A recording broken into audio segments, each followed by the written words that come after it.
Here, the founder of Fluent Hustle. I have Keith, the owner of AKZ Paddle Company. I came across this gentleman a couple weeks ago here at the Combine Champa during the week of the outdoor, what was it called? Outdoor retailers. The outdoor retailers convention. Phenomenal opportunity to see him in the lobby with his awesome paddle boards.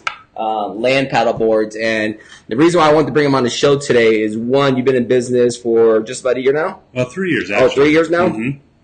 So about 3 years now. And you've taken your passion from stand-up paddleboarding and took it from water to land. And it seems like a phenomenal opportunity for you to grow into a market that's super fun. I think so. You know, it all started a few years ago. My wife and I paddleboard quite a lot. And as you know, here in Colorado, we don't have a ton of water, and it's frozen half the time. Right. And I was getting a little, spunky. Thought I might want to race. Okay. And I knew I had to. I knew I was going to embarrass myself, let's be honest. But I wanted to figure out a way how to train off season so I could reduce the amount of embarrassment that I suffered at the end of the race. So I'm like, how do I train off season? What do you do here in Colorado? I can't afford to go to San Diego and train all the time, or Florida or whatnot, wherever there's water. So I thought, I got to be able to do this on the land. Well, land paddling has been around for 11, 12 years now. I actually started with a company that's based out of Utah called Kahuna Creations. Kahuna Creations? Yes. Okay. Yep. And they started making land paddles, and they were using land paddles with cruiser-type skateboards, longboards, that kind of a thing, to sort of begin to simulate stand-up paddleboarding on the land. Yeah. And it's more of a, paddle surf style, really, that you can do on a skateboard. Okay. But I knew that when I was going to be racing, I'd be, in what they call the neutral stance, facing forward with my feet side by side. Well, before we get too far into and give away the details on how you came up with the business and the concept behind it. Sure. First, I want Fluent Hustle. If you're watching this video, please go ahead and like, comment, and share throughout your network. We want to give Keith as much exposure as possible. He's working diligently, very hard to get the brand out there throughout the United States and worldwide, hopefully eventually, right? So go ahead and like, make a comment. Let us know if you have something that you want to ask, and we'll try and do our best throughout this show to be able to get the questions answered. So Keith, let's talk about who you are. Like, are you Colorado native, or you moving here, or what? Nobody's ever surprised to hear that I was born in California. Okay. But what's the dead giveaway? I'll let you all guess. But I moved here 7 weeks after being born. So, how much of that Santa Monica salt water got into my blood, I don't know. Okay. But I moved out here when I was about 7 weeks old and lived here till I was 10. Moved to Seattle for a while. Actually came back here and graduated from Denver East. Go Angels. And I was in the military after that. But I'm basically a Colorado guy. I've been back and forth between here and the Pacific Northwest. And I had to get back here just because I need the sun.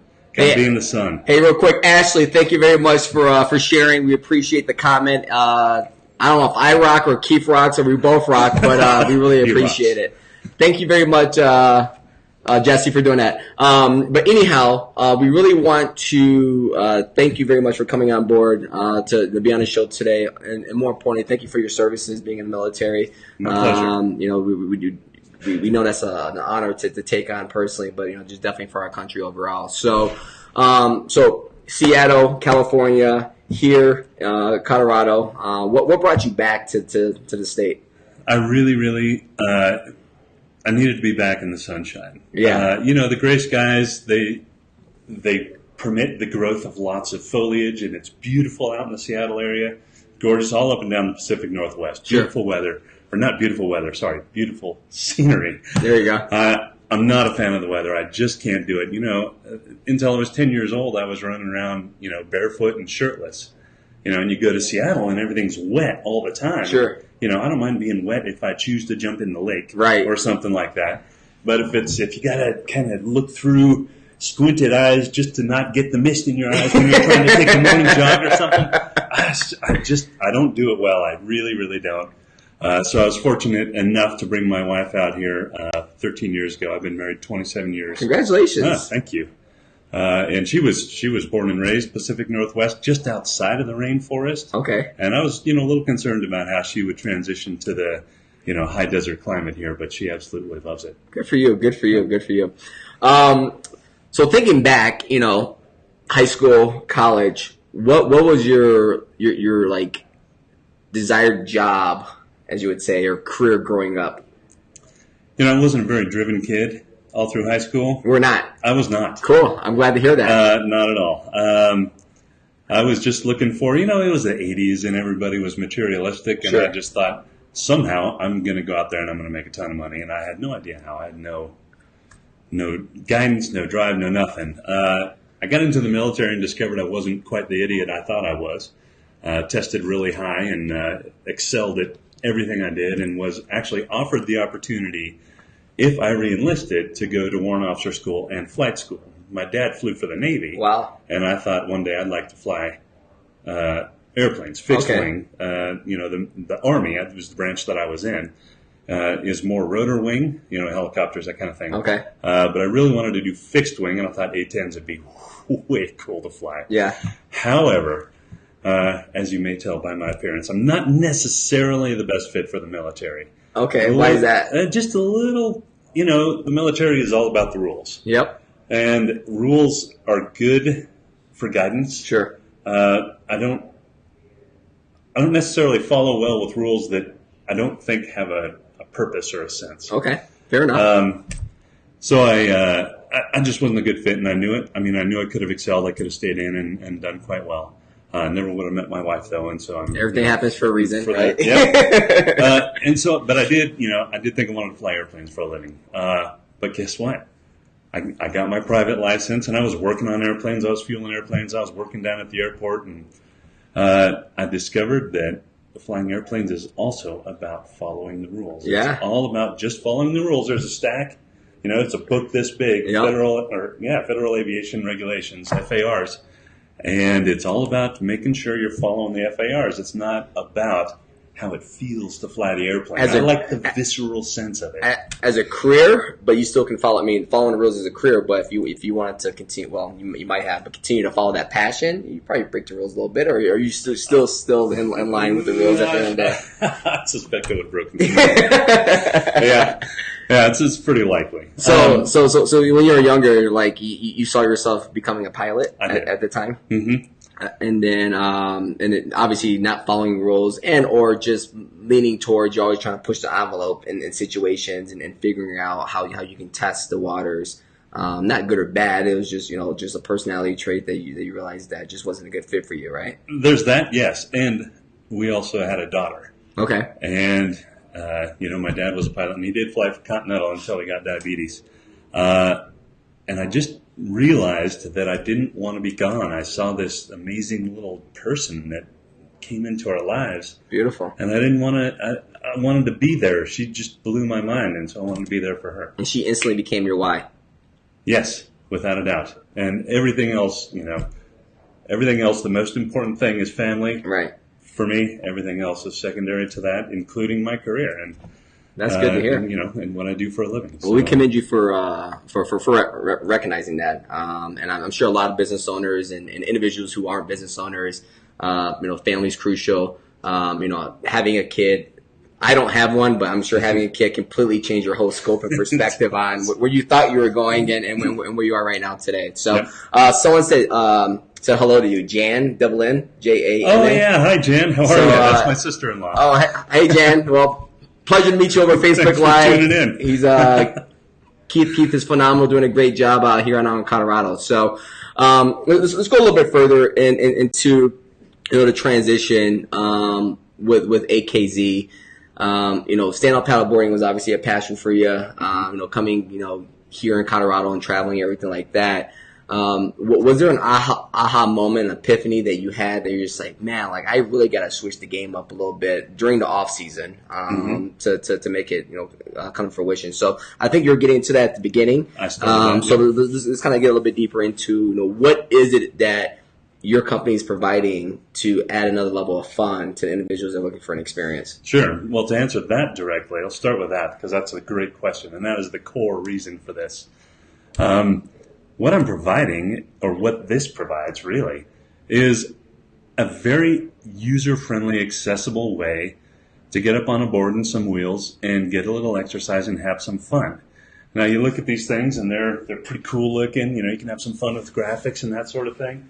And you got a big long stick with a rubber, foot on the bottom of it. This is not anything you're going to see on Red Bull TV. Actually, let's pull one up right here. I mean, it's on the other side of you. So this is the actual board itself. So if you guys can kind of see it, and this is about 3 feet. Yep. Okay, it's about 3 feet. And then how big are the wheels? 42 inches. These are 5.5-inch wheels, or 145 millimeters. Okay. And then so continue on. And about 30 millimeters wide. So what this is you can all see that this is a pretty good sized deck. I mean, this is big and it's flat, right? A lot of skateboards these days have a lot of what they call bacon in there, a lot of concave and a lot of, change in terrain, sure, basically, to give you traction for high speed, hills, going down hills and everything. You want to be able to hang on to that board. These are not designed for that. If you want to go fast, there are amazing longboards for that. This is just a really fun, easy way to get up on a board, take it easy, chill, just like stand-up paddleboarding. There's not really a lot of extreme stuff going on with stand-up paddleboarding. Yeah. And that's where I'm going with this. This is just chill. It's just flatland fun. Have a good time. Go down to the park, ride around, paddle around a little bit, work off a couple of those delicious Colorado beers. That's for sure. And just have a good time. It's just a chill thing. Get back, have some fun in the sun. Obviously, I do it sometimes with a little more intent because I want to train. I might actually do a couple of races this year. So let's show Facebook Live the video we took earlier of you. I'm going to put that on your side. Of you going through this. And if you can just kind of talk to the audience about the two different styles we have going on as the video is playing. And we're going to have the video on loop, so just take as much time as you need to be able to do that. So sure, let's get this going.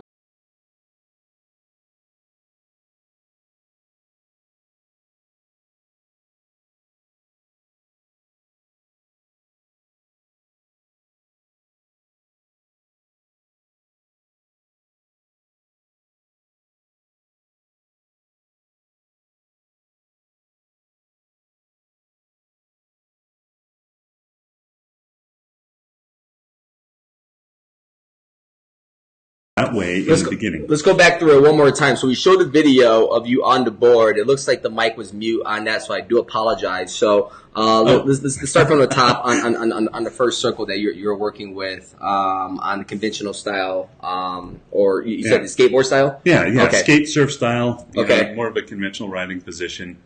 That's the way I recommend people start. Hey, Molly, how you doing? Hi. I get goofy, my wife. Fair enough. Anyway, it starts off with a more conventional style, which is how I want people to start when you get on the board at the first time. Okay. Simply because when you start a forward motion, it's more comfortable for most people to have a foot forward and a foot behind you, fore and aft. Because the forward motion, it can throw your balance off. Eventually, and you'll see in the second loop that we do, I'm going to swap my feet around so that they're side by side, just as if you're riding a stand-up paddleboard on flat water. Not necessarily in the river, not necessarily on the waves, but flat water, which is what we have most of around here. All right, well, let's show the...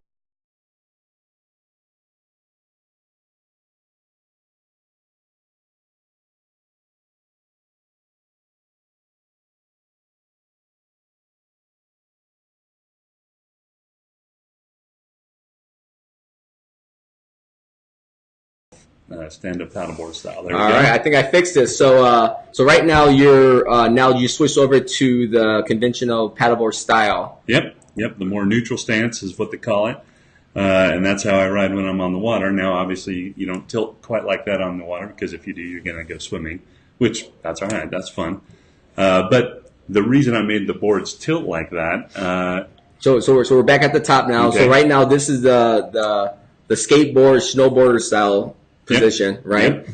And this is again the way I want people to start off on the boards because It's easier to balance that way when you first get started.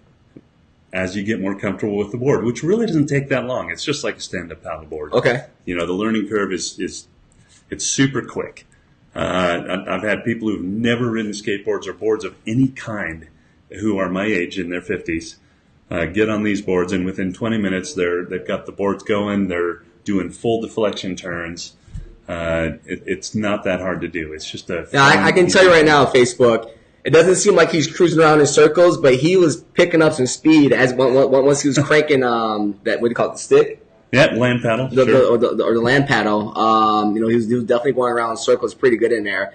I was really hoping that we can get outside, but because of the weather conditions, a little bit of ice, I didn't want to have any liability before our show. Whatever you do afterwards is up to you, but I just wanted to make sure we keep him safe before we got him out of here. So, super, super solid.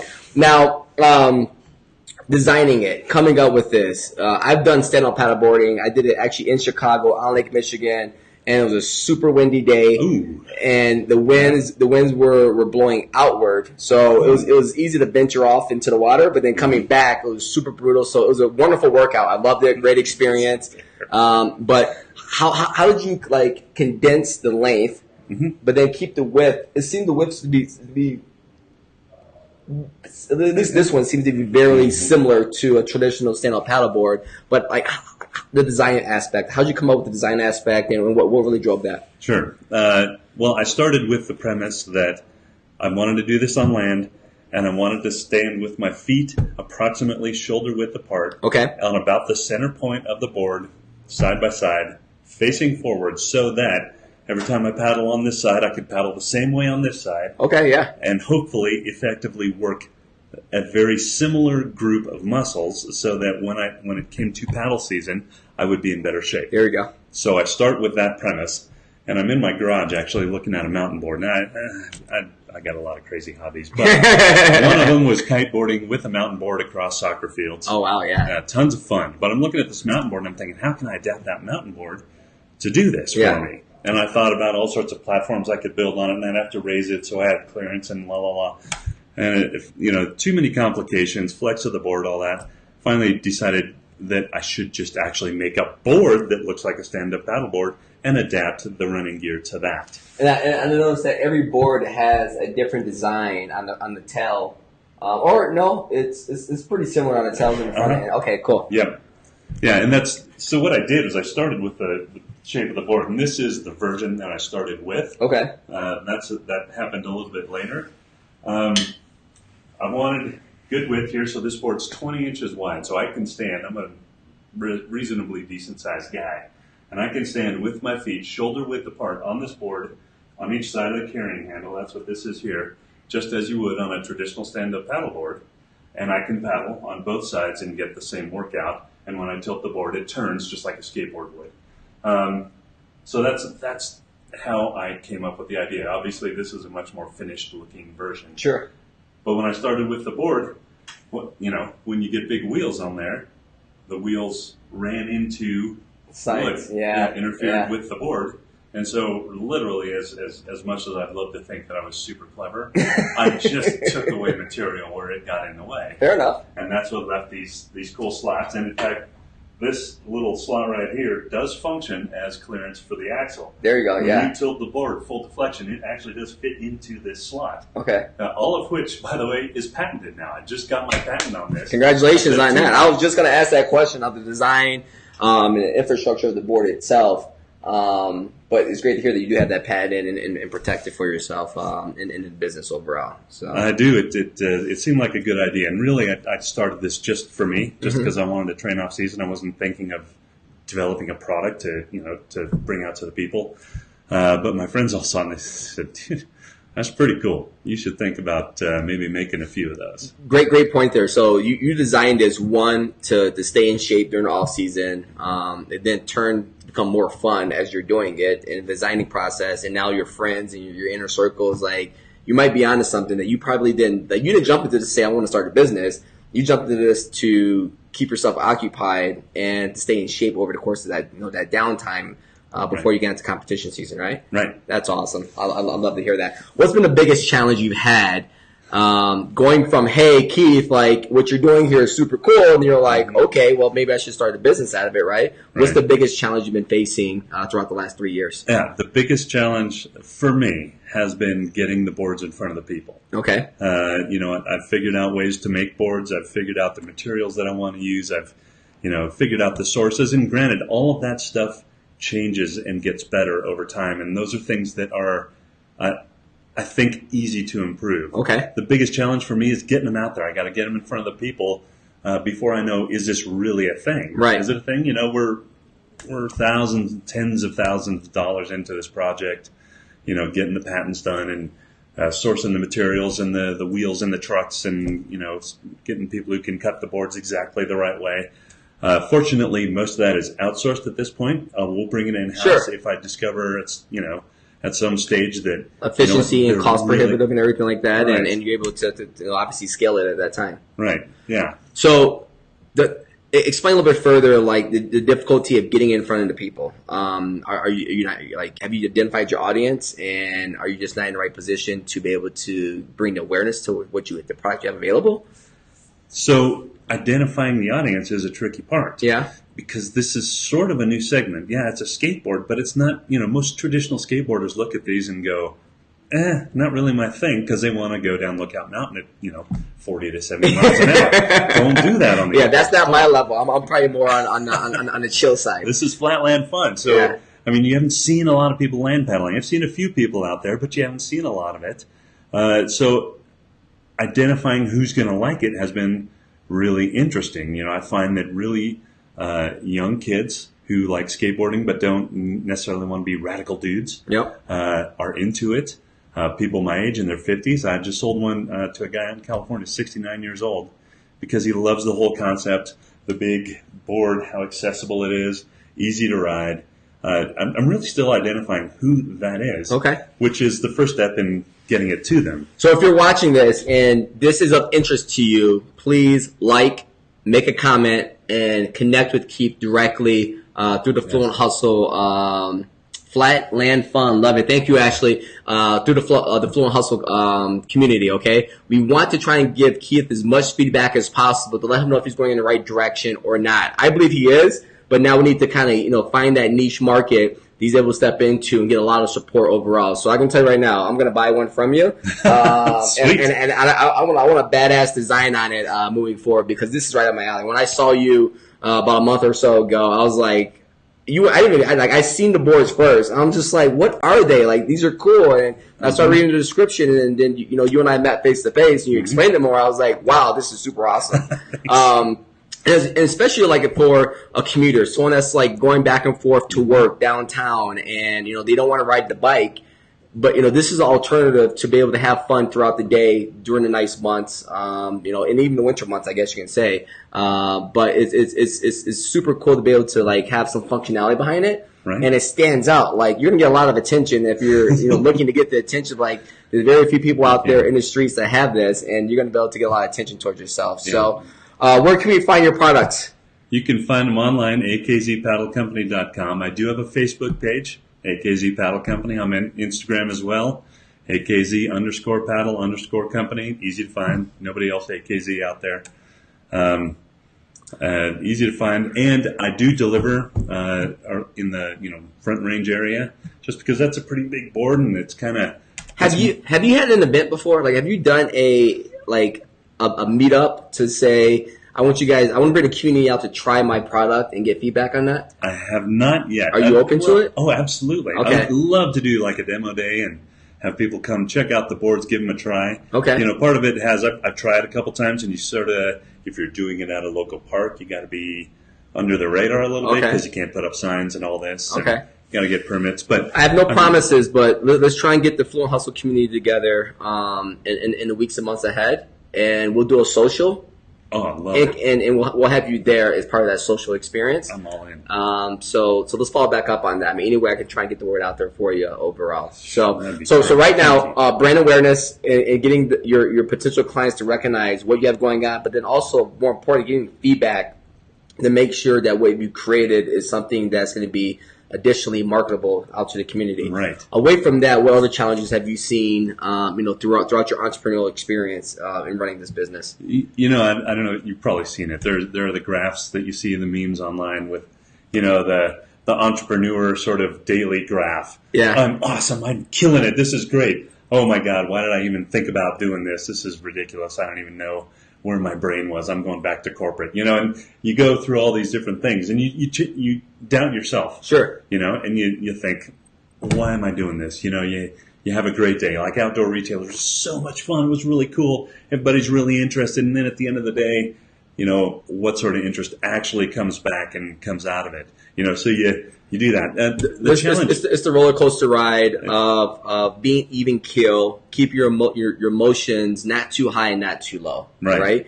And I know your background is in sales as well. So it kind of goes in line with that, right? Like you get that sale and you're super high, and then you get those rejections and you're super low. But in this particular situation, it's about managing the opportunities of, not getting too high on that one opportunity. Celebrate. I'm not saying celebrate, sure. but then also, when those lows do hit, don't take it too personal and don't let your emotions get in the way overall. Yeah. How have you been able to manage that though? I just keep on going, and I talk to my support group. I talk to my people. My wife is amazing. She just keeps, encouraging me to stick with it. My family's been super supportive, through all of this. And they stick with it and really communicate with people. That's a thing. There you go. Because once you start talking to them, they remind you that, what, do it, go for it. It's okay. Put it out there a little bit, give it a try. Yeah, there's struggles, and sometimes I'm like, how am I going to pay the bills, or whatever. At the end of the day, I keep thinking, should I go back? Should I go back? And then deep down in here, I'm like, no. Good. I don't want to, because it's so much fun to make this, and there's so many things out there that talk about do what you really enjoy and what you feel strongly and passionate about. And curiously enough, a chill thing like this, I can't let it go. Yeah, I can tell. I mean, the first day I met you, and then right now, I see it more than ever right now. Just hearing you speak about it makes me super excited that deep down inside you want this to thrive. And I don't think it's about making the money aspect. I don't think it's about even selling the boards. I think it's that you have experienced something internally from these boards that you want to share out there in the experienced community. Yeah. And that is it. It's fun. They're fun to ride, carve some turns, just get outside and play, and it's just about play. It's not about compete. It's really about play. Good. And having fun. And that I want people to have more fun. I love to hear that. I think this is a great way to do it. I love to hear that. So you just mentioned earlier that you went through the patent process. Mm-hmm. Everything's sealed and delivered and locked in. I have it. How long did that take? We got lucky. It only took us about a year and a half. And I understood. I used Rocky Mountain Patent. Okay. And there's a guy, Dave Ivazada, who is a patent agent. Okay. And he is a mechanical engineer by degree. And the first time I laid eyes on this guy, it was actually at Denver Startup Week. I thought, that's my guy.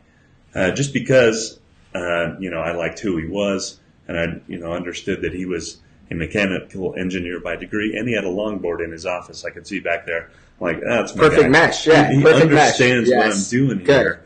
And he was fantastic to work with. It takes time, though. And it was actually, I thought, I started out doing the non-provisional or the provisional patent process myself. Uh-huh. So that, I used to work at a legal department in corporate, and I understood, how to use legal language Sure. and protect yourself and all that. But seriously, they had notions and ideas and claims that I could put on the boards that had not occurred to me. Right. Worth every dollar. I mean, it was super expensive. They're not, overly expensive. I actually ended up getting 2 patents for what I expected to pay for 1. Good. That's phenomenal to hear that. Yeah, but it was, a long process, and you got to read the proposals back and forth and really pay attention to detail. Key aspect there, you said you got lucky for a year and a half. Right. For the patent. Patience had been crucial throughout that process, right? Because like you're ready to rock and roll, but you're trying to be patient on not moving too far ahead. And obviously you're going patent pending and everything like that, but a lot can still go wrong throughout that duration of time. How was it for you to kind of like manage through that patience aspect, and what has that taught you since then? Well, you know what it did. It's kind of funny. So through the process of sort of being patient, not getting the boards too much out there. Yeah. Right? Because you know that even if you're patent pending or whatever, someone can take your idea and beat you to market. Right. Right. So first to market is as important, right, at least. So I had to sort of keep it under wraps, and I have a hard time leaving things alone. And so I kept messing with the boards. That's why there's this version of the board, by the way, because we had time to mess around. Okay. And I wanted a paddle surf style board. Long story, I won't go into it, but so I messed with the boards. Basically, what I did was to put it more succinctly, I improved my design. Sure. And just made improvements, little places here and there where I thought, and learned some more about processes, and actually came up with different ways to provide custom graphics for the boards instead of just what I can think of. Good, I love to hear that. So more development happened while I was being patient. 3 years in, you got the patent down. You're having a lot of fun in the process. Where do you see yourself 2 years from now? Better yet, where do you see yourself this summer?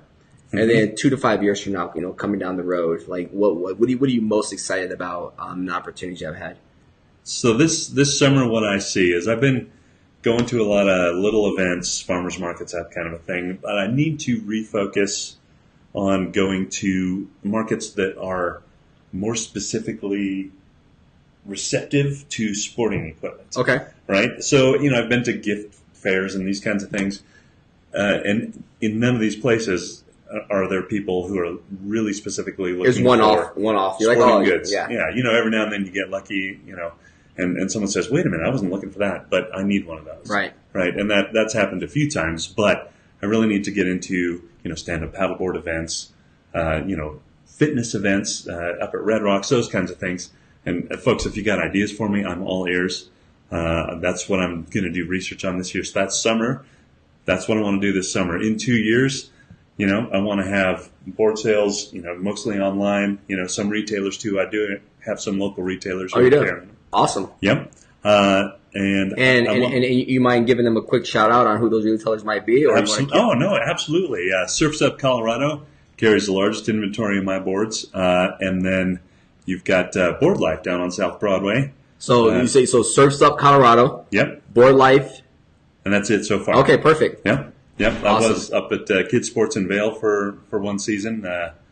Hopefully get back in there this summer. Good stuff. What advice, and I don't think I'm going to let you answer the question for the next 2 to 5 years. We're talking about the summer. So the summer coming up is looking to get more immersed into the experience opportunities. So whether they're, stand-up paddleboarding events, whether fitness up in Red Rocks, but you're looking to get into like that fitness experience opportunities, coming ahead.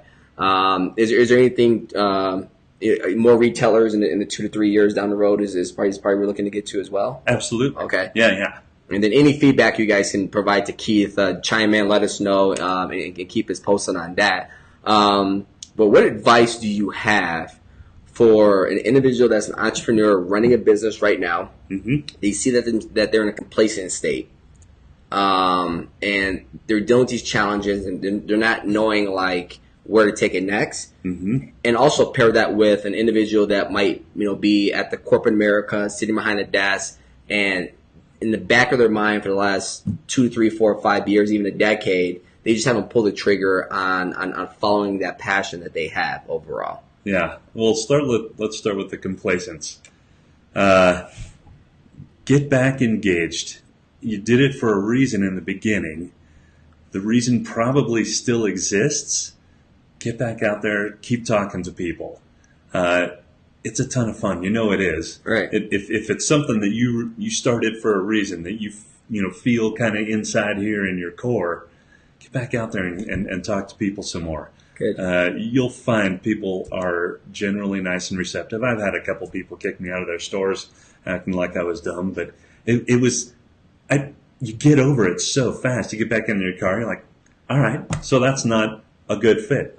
Okay, perfect, good. Now I know Time that's saved. not a good fit. Yeah. Let's go. Let's do the next place. There's a good fit out there somewhere. Yeah. Try and get those 9 no's till you get to the one person who says yes. Awesome. Good to hear that. So if you're finding complacency, figure out the way to leverage yourself to getting engaged with why you started your product, your service, that company opportunity that you're looking at. And what I also picked up on is look for those small victories. Don't look at the losses and take them too personally.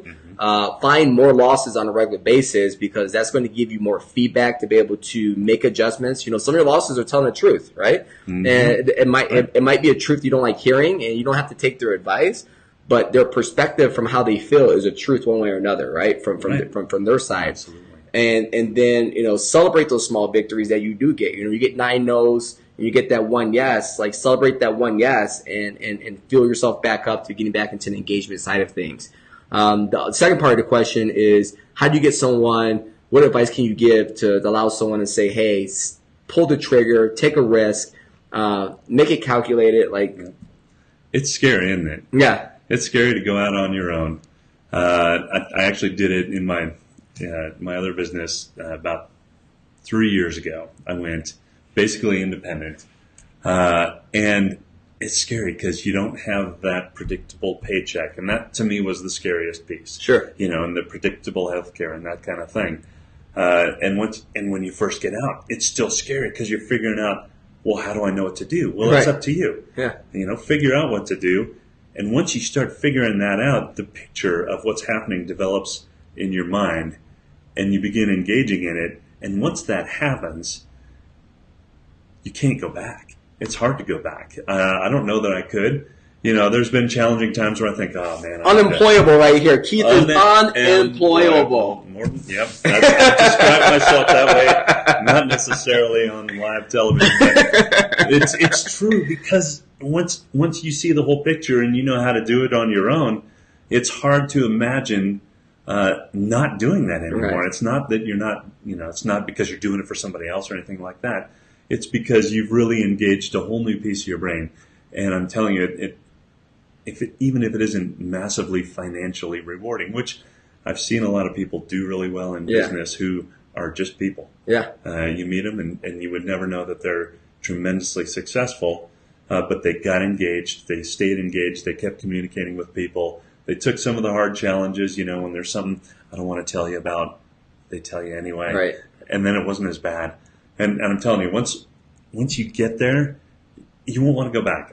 And it'll be fun. It's so fun. And I don't know if that was Ashley Sims who's chiming in or not, but she just did that. She made that leap about a year ago, and she's super happy. She's a young girl, and she's doing fantastic. What kind of business? Her business is Let Me Help You. So it's administrative help. So for the things you don't want to do on a daily basis, those call logs. What's her name? Ashley Sims. Ashley, call me up. I might need you. Let me help you. Because there's a lot going on that I don't want to deal with, that I'm being bombarded with on a regular basis. Yep. But then, also realizing that, making the opportunity to jump and make that happen is great feedback. And the word that you said probably at least five times over was engage.